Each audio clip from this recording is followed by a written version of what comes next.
बचपन में मेरी माँ कहती थी मेरा शेर बेटा, मेरे पापा कहते उल्लू का पट्टा, गुरुजी कहते गधा है साला, दोस्त क्या क्या कहते मैं आपको यहाँ बता नहीं सकता। लुगाई आई तो सीधा ही जानवर कहने लगे। अबे मैं कंफ्यूज डपा चुक वे गयो यार, मुंह मना को डांडो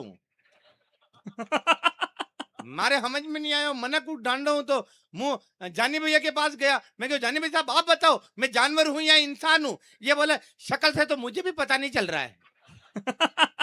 किसी अच्छे डॉक्टर को दिखाते हैं। मुझे डॉक्टर साहब के पास लेके, मैं डॉक्टर साहब आप बताओ मैं जानवर हूं या इंसान हूं? डॉक्टर साहब ने कहा जांच करनी पड़ेगी। सिरिंज में ब्लड निकाला, परखनली में डाला, मुझे परखनली पकड़ा दी, वो सैंपल पड़े हुए वहां रख दो। मैंने सैंपलों के बीच में अपना सैंपल रख दिया। आधे घंटे बाद बोले सैंपल उठा के ला। अब मैं बचपन से ही कंफ्यूज डापा चूक, न जाने कौन सा सैंपल उठाकर लाया, डॉक्टर साहब के हाथ में थमाया। डॉक्टर साहब ने जांच रिपोर्ट बनाई, उसमें आया आप ऊंटनी हो और 3 महीने से गर्भवती हो। हमारा दिमाग खराब हो गया यार, ये कौन सा तरीका यार, बोल ये नहीं चलेगा। तो फिर मैं वापिस ये मुन्ना भाई के पास गया, दुनिया आपके मालवा का स्टार कभी मुन्ना भाई के पास गया। मैं क्या मुन्ना भाई यार तू बता यार मैं जानवर हूँ इंसान हूँ?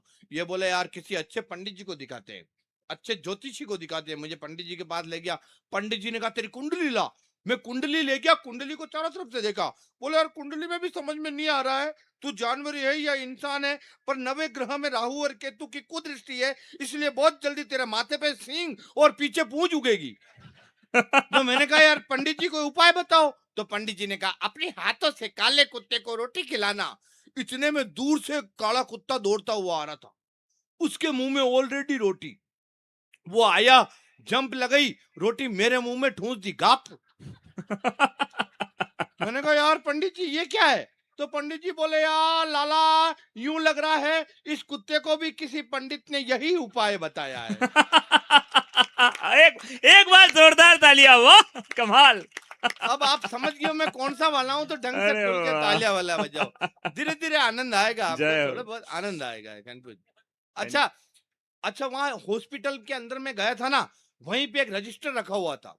देखो आनंद कहां से आया, रजिस्टर रखा हुआ था, पशु चिकित्सालय था, पशु चिकित्सालय के अंदर रजिस्टर, रजिस्टर का के अंदर देखना कभी भी आप भी गांव के लोग हॉस्पिटल जाते हुए टांडो के अस्पताल में, एक तरफ लिखा हुआ था जानवर के मालिक का नाम और एक तरफ जानवर की बीमारी, और दोनों को एक साथ पढ़ो अपने आप हंसी आ जाए। लिखा हुआ था जमकलाल जी महाजन पूंछ में सूजन, कांतिलाल काबरा पेट में आफरा, मदनलाल कुर्मी दूध में कमी, छगनलाल छोटू गर्दन में गलरोट गोटू, तोताराम जी टकला गोबर पतला पतला, और सबसे अंत में जो लिखा होता समझ में आ जाए तो पूरा सदन हाथ खोलना। लिखा हुआ था खूबीलाल खुराना गर्भ धारण कराना। अरे वाह, अच्छा आपने इतने बड़े यज्ञ के अंदर परम पूज्य हमारे गुरुदेव बेटे इनके सानिध्य में हमें यहाँ बुलाया। दुनिया का सबसे भाग्यशाली लकी आदमी को आपने बुलाया है। वाह। मैंने आज तक किसी का नुकसान नहीं किया है, हमेशा सबका फायदा किया है। सबसे लकी आदमी हूं मैं, वाह, एक मेरी बार, वजह से किसी का एक बार नुकसान। जोरदार तालियां सौभाग्यशाली व्यक्ति के। दुनिया का सबसे लकी आदमी हूं मैं। पहले भारतीय जीवन बीमा निगम में काम करता था, लाइफ इंश्योरेंस करता था, मेरी वजह से सबका फायदा हुआ। मैंने आज तक जिसके बीमे किए सबके क्लेम पास हुए। नुकसान क्यों करे यार अपने? मैंने मैरिज ब्यूरो खोला, लड़के लड़कियों की शादियां करवाई, मेरी वजह से सबका फायदा हुआ। मैंने आज तक जिस लड़के की शादी करवाई उसकी लुगाई को भी विधवा पेंशन मिल रही है। मुंबई चला गया एक सेठ के वहां, मैंने कहा सेठ मुझे नौकरी पे रखो। वो बोले बिल्कुल तेरे को नौकरी पे रखेंगे। मैंने सुना तू लक्की आदमी, मैं कहा हाँ वो तो मैं हूं, तो तेरे आने के बाद मेरी दुकान में बिक्री बढ़नी चाहिए। मैंने कहा वाई नॉट, बिक्री बढ़ेगी, मैं आ गया हूं। भगवान कसम बिक्री बढ़ी, इतनी बिक्री बढ़ी, इतनी बिक्री बढ़ी, सबसे पहले उसकी दुकान के सारे सामान बिके, फिर फर्नीचर बिका, फिर दुकान बिकी, अरे वाह। फिर घर और घर का सामान बिका। लास्ट टाइम जब आया दोनों किडनियां बिकवा कर आया हूं। अब आप चाहते हो अपना लक का प्रभाव यहाँ नहीं दिखाऊं, तो एक बार दोनों हाथ ऊपर उठाकर ढंग से तालियां अरे बजाकर। वाह, क्या लकी है। इतना महान यज्ञ हो रहा है, धार्मिक यज्ञ हो रहा है। आप सब हंसते खिलखिलाते अध्यात्म से परिपूर्ण पीछे कभी बैठे हैं, हम किस वजह से बैठे हैं? मूल कारण उसका ये है, जो सीमा पर -50 डिग्री सेल्सियस पर हमारा देश का सैनिक और कहीं रेगिस्तान के अंदर +50 डिग्री सेल्सियस पे हमारा सैनिक बैठा हुआ है, हम सिर्फ उनकी वजह से आज इतनी खुशहाल जीवन जी रहे हैं। कुछ पंक्तियां कि सरहदों पे बढ़ रही थी सैनिकों की टोलियां, वैरियों से खूब खेल रक्त वाली होलियां, सरहदों पे बढ़ रही थी सैनिकों की टोलियां, वैरियों से खूब खेल रक्त वाली होलियां, मौत से वो लड़ रहे थे पीठ पर ना घाव थे, छातियों पर खा रहे थे दुश्मनों की गोलियां। गोलियां यूं चल रही थी, उड़ रही थी बोटियां, आ गई थी पर्वतों पे जल रही थी चोटियां, घाटियों पे चल पड़े थे ठान कर ये प्रण टल, भूख थी ना प्यास थी बस जीत ही थी रोटियां। रोटियों की चाहतों में मानवों की गर्दियां, ये सिपाही झेलते हैं बर्फबारी सर्दियां, लौट कर ना आ सकेंगे जानते हैं ये मगर, पर बदन पे तानते हैं शान से वो वर्दियां। वर्दियों के वास्ते ही आ रही है चिट्ठियां, चिट्ठियों में भेजती है कामनाएं पत्नियां, शत्रुओं के मस्तकों पे काल बन के तुम चलो, मैं तुम्हारी वीरता पे वार दूंगी चूड़ियां। चूड़ियों की खन खनक से वादियां ये गूंजती, बाजियां भी हौसलों की बाजुओं से जूझती, मातरम है मातरम जय बोल वंदे मातरम, फौज अपनी भूधरों पे बंकरों को फूंकती। अंतिम पंक्तियां, फूंकती है जान अपनी तो वतन आबाद है, हो गए बलिदान उनकी इस हृदय में याद है, ओढ़ कर तन पर तिरंगा वीर हमको कह गए, देश जिंदाबाद था ये देश जिंदाबाद है। वाह, कमाल कमाल कमाल बना दिया। जिंदाबाद। हाँ कमल नहीं, आपने तो तालियां बजी, पीछे आदमी फिर भी मोबाइल में पड़े हुए हैं। मुझे तो लगता है कि दिल की जमीन पर मोहब्बत की बस्ती बसा रखी है, लगता है मेरे बाबू ने कोई सोना बसा रखी है। नहीं, आजकल की पीढ़ी के गजब के चोंचले हो गए, इस सोना के चक्कर में सारे बाबू तोतले हो गए। तो ना बाबू क्या तल्ला है, मेले बाबू क्या तल्ला है, तो ना बाबू ताना ताया, तो ना बाबू पानी पिया, तो ना बाबू पार्टी करेंगे, तो ना बाबू घूमी चलेंगे, तो ना बाबू जिन दिलाएगा, तो ना बाबू मूवी दिखाएगा, तो ना बाबू फोन दिला दे, सिम मेरा रिचार्ज करा दे, लव पे मेरी चर्चा करना, सोना बाबू खर्चा करना, पैसों का हो गया काटा तो सोना बाबू। वाह। अच्छा, एक बाबू ने सोना से कहा मैं तेरे लिए ताजमहल बनवा दूंगा, तो सोना बोली रहने दे, तेरा खुद का मकान तो प्रधानमंत्री आवास में बना है।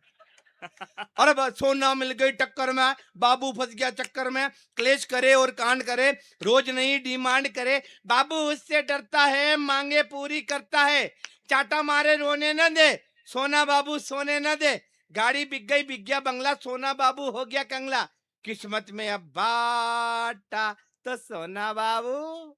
बोलो सोना मैया की जय हो। बोलो बाबू भैया की। बहुत बढ़िया। भैया कह रहे थे कि ये, उसके बाद इन्होंने भी कहा हमारे बुजुर्ग लोग बैठे हुए हैं, आदरणीय गुरुदेव बैठे हुए हैं। मैंने अपनी पिछले वर्ष ही अपने पिता को खोया, बुजुर्गों के लिए इन पिता तुल्य जो लोग बैठे हैं उनके लिए 4 पंक्तियां कि पिता क्या है। मान जनक का जो न रखता सुतदागी हो जाता है, सच कहता हूं सुनो पाप का वो भागी हो जाता है, और क्यों जाए हम मंदिर मंदिर तात प्रभु का रूप यहाँ, जिसके सर पर हाथ पिता का बड़भागी हो जाता। वाह, जिंदाबाद जिंदाबाद जिंदाबाद। अच्छा, मैं मुंबई के अंदर ऐसे ही घूम रहा था, तो वहां पर इंडियन आइडल के ऑडिशन चल रहे थे। You know what is the Indian Idol? Indian Idol जिसमें गाने गाते हैं वो अन्नू मलिक, सोनी टीवी पे आता है। ऑडिशन चल रहा, तो मैंने कहा यार आप भी ऑडिशन देवा यार, थोड़ी मेवाड़ी समझ में आ रही ना, नहीं आएगी, देखो आप भी ऑडिशन दे देते अपन। मैं भी ऑडिशन देने गया, किशोर कुमार, मोहम्मद रफी, लता मंगेशकर सबके गाने याद कर लिए, और मैं जैसे ही सामने गया, ऐसे ही वो जज बैठे हुए थे अन्नू मलिक वगैरह, उनको देखा तो मेरी डिस्क फॉर्मेट हो गई, सब भूल गया मैं। लेकिन साहब मालवा और मेवाड़ का व्यक्ति यदि कहीं जाए तो हार के आ सकता है क्या? नहीं। मैंने कहा आपने जो भी याद आ राती जगह वगैरह, मैंने कहा बस सेट कर लाऊंगा। और बोला सुनाओ। मैंने बोला are you ready? Ready. Sing a song with me, 3 2 1 start. बेरुजी बावजी कटे गया मारे तेल भलो सारी रात। वो बोले ये क्या है? ये नहीं चलेगा, ये नहीं चलेगा। कुछ लेटेस्ट हो, कुछ पॉप सॉन्ग हो, कुछ रैप सॉन्ग हो, सुनाओ। मैंने कहा अच्छा रैप सॉन्ग वो भी है अपने पास। मैं बोले यो मन्यो कुंवारो कोई नहीं पन्यो, are you ready sing a song with me, 3 2 1 start. बारू जी था कटे गया तेल बलियो मर सारी रात बाबा सारी रात आके बनाओ बिगड़ी बात, वाह! बन जाएगी बिगड़ी बात, हारे जिमाऊंगा पूरी जात, घी का पीपा ले आऊंगा, चांदी का छत्तर चढ़ाऊंगा, घर में मारे शांति नी, बीवी केना मानती नी, आखो दान दामा दीम, लूका रोटा खाटो जीम, रात अंधारी गेलो चीकणो मैं वन में एकली। कमाल। अक्षर दिन भर डांटता, आधा वेतन काटता, नेता रोवे केश ने, लूट लिया है देश ने, खाई बताओ जाऊं कटे, दुख मरो मेटो आयो अठे, बोपा जी कई के दो, आखा पाती दे दो, जो के वो परो करूं, माथो फोड़ू अठे मरूं, अब तो चाल मारे साथे हाकल पटकू मोरा माथे, कर दो मेरा बेड़ा पार, भैरू जी की जय जयकार बराबर जय जयकार, ताली बजाओ बारंबार, भैरू जी की जय जयकार। वो बोले ये नहीं चलेगा, ये नया जमाना है, नया वक्त है। मैंने कहा होगा, हम तो बस भैरू जी के भक्त थे। बोलो भैरू जी बाबू जी की जय हो। बहुत अच्छा। आपने शोले फिल्म देखी है? शोले फिल्म यदि इस वक्त बनती, गुरेडे में बनती, नए जमाने की शोले कैसे होती, आनंद लेना, मजे सोमली लेना। नदी के तट पे। नए जमाने की शोले। डायलॉग गबर, कितने आदमी थे, कितने आदमी थे सरदार, हम क्या जाने, हम तो खाली लुगाइयां देख रहे थे। अरे ओ सांबा, उठा बंदूक और लगा निशाना इसकी खोपड़ी में। सरदार बंदूक नहीं चल रही है, आपने इसको आधार कार्ड से लिंक कराया है नहीं कराया? कितना इनाम रखा है हमारे ऊपर सरकार ने? सरदार पूरे 36,000।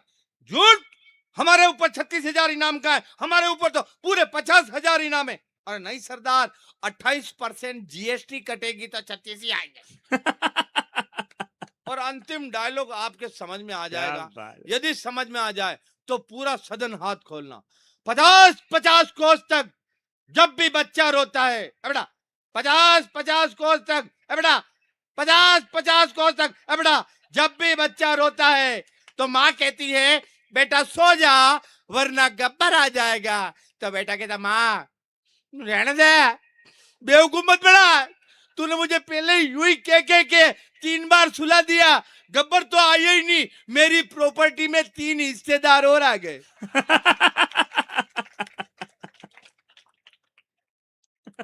अच्छा लग रहा हो तो एक बार जोरदार तालियां। वाह कमाल आनंद कमाल बना दिया। हमें जानी वैरागी तक पहुंचना है। आनंद लो साहब, आप तो साहब पाटीदार लोग हैं, मैं गुजर हूँ। गुजर, पाटीदार, जाट, जनवार, डांगी, कुर्मी, पटेल, गाडरी, अपन सब आपस में साड़ू भाई होते हैं, एक जैसे होते हैं। मतलब ऐसे बहुत बार होता ना, मैं तो मंच पे बैठता हूँ तो लोग यूं ही कहते कारा गुजर, तू तो मंच पे ईशान बैठो जहाँ रेल की पटरी पे बैठो है। बहुत भोले होते हैं हम गुजर साहब, बहुत भोले। एक बार मेरे घर में चोर घुस गया। दुनिया में सब जातियां हैं, गुजर एक प्रजाति है जो कि समशीतोष्ण उष्ण कटिबंधीय भारतीय उपमहाद्वीप में बहुतायत से पाई जाती है, और सुना है आजकल ये देश में रेल पटरियां उखाड़ने के काम आती है। नहीं बहुत बोले, इतने बोले। एक बार मेरे घर में चोर घुस गया, मैंने चोर को पकड़ लिया, पकड़कर जैसे ही कूटने लगा मुझे पता चला चोर भी गुजर है। मैंने सोचा इसको कूटेंगे तो जाति की पंचायत हो जाएगी, दंड जुर्माना हो जाएगा, क्या करें। रस्सी का टुकड़ा लिया, चोर के दोनों पांव टाइट बांध दिया, टाइट, और सीधा थाने में चला गया। मैंने कहा थानेदार साहब मेरे घर में चोर घुस गया, पकड़ के लाओ। वो बोला तू यहाँ तक आया, चोर भाग गया होगा। मैंने कहा ऐसे कैसे भाग सकता है, मैंने उसके दोनों पांव टाइट बांध रखे हैं। वो बोला पांव बांध रखे हाथ खुले। मैंने कहा हाँ साहब ये तो मेरे को संपट नहीं रहा, पर वो भाग नहीं सकता है क्योंकि वो भी गुजर है। जिस बात का संपट मेरे को नहीं रहा उसको भी नहीं रहेगा। वो भी पांव से खोले पर हाथ नहीं लगा। इतने आनंद में रहने वाले मस्त लोग हैं हम तो साहब। अच्छा आपके इधर तो शायद अब बफेट शुरू हो गए होंगे, हमारे उधर नहीं हुए। अब हमारे उधर आज भी नीचे बैठकर पंगत में जिमाया तब जाता है, पंगत में बैठकर परोसा जाता है, जिमाया जाता है। तो जिमन चल रहा था मोतीबा अंदर बैठे हुए थे, रथ में मिठाइयां सप्लाई कर रहे थे। ठीक नहीं चल रही, कथा वथा करवा ले। गुरुजी ऐसे वास्तव में हुआ था, कथा करवा ले। जो अब भोले लोग हैं, हमने तो मालूम नहीं है कि कथा क्या होती। गाय भैंस चराना और खेती बाड़ी करना, यही हमारे काम थे पहले। तो कथा वथा करवा ले। जो मैंने कहा यार कथा कौन करता है, बोले पंडित जी करते हैं। मुझे पंडित जी ने करते थे, मैं पंडित जी के पास गया, मैं पंडित जी कथा कर रही है। पंडित जी ने कहा बिल्कुल कथा हो जाएगी, तुझे मुझे क्या करना है, तू ऐसा करना है, मुझे लिस्ट पकड़ी, ये सामान ले आना घर में, और आंगन में चौका लीप देना, गंगा जल छिड़क देना। नियत दिन पर पंडित जी आए, कथा स्टार्ट की। मैंने कहा पंडित जी मुझे क्या, वो कुछ नहीं करना, जो मैं करूं वही तेरे को करना है। अब भोले गुजर को समझ में आ गया, जो पंडित जी करे वही अपने को करना है। अब पंडित जी ने हारमोनियम पर कथा स्टार्ट की। आ मैं भी बोला आ। पंडित जी कहे ये क्या कर रहा है बेवकूफ। मैं भी बोला ये क्या कर रहा है बेवकूफ। पंडित जी बोले देख यूं बीच बीच में करेगा तो थप्पड़ पड़ेगी। मैं भी बोला यूं बीच बीच में करेगा तो थप्पड़ पड़ेगी। पंडित जी ने खींच के मारी, मैंने भी खींच के मारी। अब हम दोनों गुत्तम गुत्ता लड़ते लड़ते दरवाजे यानी पोल तक चले गए। इतने में मेरी भोली गुजरी उठ के बोली, ओ पंडित जी मैंने पहला कहता ये कथा अटू स्टार्ट हुई, पोल तक जाई तो मुंह आंगना ने बटा हुई परो लीपती हो। आनंद आ रहा होता, खुल एक के बार तालियां जोरदार बजा तालियां, के। कमाल, वाह वाह बहुत वाह, भोला। बड़ा दिया, जिंदाबाद। पर भाई ने क्या भोला इसकी बात की थी, पन्ना दाई की 2 पंक्तियां कई मेरी कलम से लिख ली क्या सुंदर पंक्ति। मेवाड़ पर, कि गुर्जर कौम नहीं होती घर जग में गाय नहीं होती, राणा प्रताप कहाँ होते घर पन्ना धाय नहीं होती। वाह, एक बार मैं उसी जोरदार पन्ना तालियां धाय उस का माँ वंशज पन्ना के हूँ। लिए बजाइए। और सच में बहुत अच्छा मैं पुष्कर के मेले में चला गया अपने को पाडे को लेकर। पाडा आप जानते हो पाडा क्या होता है, भैंस का हस्बैंड। वो तो उसको वैसा होता लेकर, है। नहीं भैंसा तुम्हारे होता है, हमारा भैंस का हस्बैंड होता है। वो भैंसा हर कहीं चला जाता है, हमारा हस्बैंड हर कहीं नहीं जाता। तो उसको लेके चला गया, सामने से अंग्रेज आया था, इसके आया था वैसे ही। वो आते ही बोले व्हाट इज दिस। अब साहब इस भोले गुजर को ये तो बताया कि भैंस को अंग्रेजी में बफेलो कहते हैं, मगर पाडे को क्या कहते हैं कोई नॉलेज नहीं। जैसे उसने पूछा व्हाट इज दिस, मैंने कहा sir this is my gents buffalo. अच्छा जितना लकी आदमी हूं मैं उतना ही अनलकी भी हूं। मैं पिछले वैलेंटाइन डे पर फूल लेकर गया, एक लड़की को दिया, लड़की ने लिया, लेते बोली भैया कितने का है। मैंने कहा हे मैं कोई पुष्प विक्रेता नहीं हूं, ये तो मेरी तरफ से तुम्हें अपने प्यार का इजहार है। लड़की बोली बगल में देख गुलदस्ता लेकर तेरा जीजा पहले से ही तैयार है। और राजनीति की बात कर रहे थे, राजनीति पर हम क्या बात करें, कोई बात करने लायक है क्या राजनीति। आजकल ना देश की हालत घनी खराब होगी, राजनीति जाने वना ही जी राब वेगी। छाछ कठिनी जेरी ने दाना कठिनी जेरा, नार ने चारा रा पूला बहिरा, ऊंदरा मनक्या ने खैरा, बकरिया डाचा बर्री, लोमड़िया आकाश में उड़ रही गन्नकड़ा रे पंख आई गया, वांदरा हड़क्या वे गया, कागला दर खोद रिया, कबूतरा हाप ने हो जड़िया, रोजड़ा खेतारी रखवाली कर रिया, खरगोशा खजूर पे चढ़ रिया, घोड़ा एला मेला फर रिया, न गधेड़ा चुनाव लड़ रिया। वाह क्या बात है, कमाल, एक बार जोरदार तालियां, बहुत सुंदर पंच, वाह।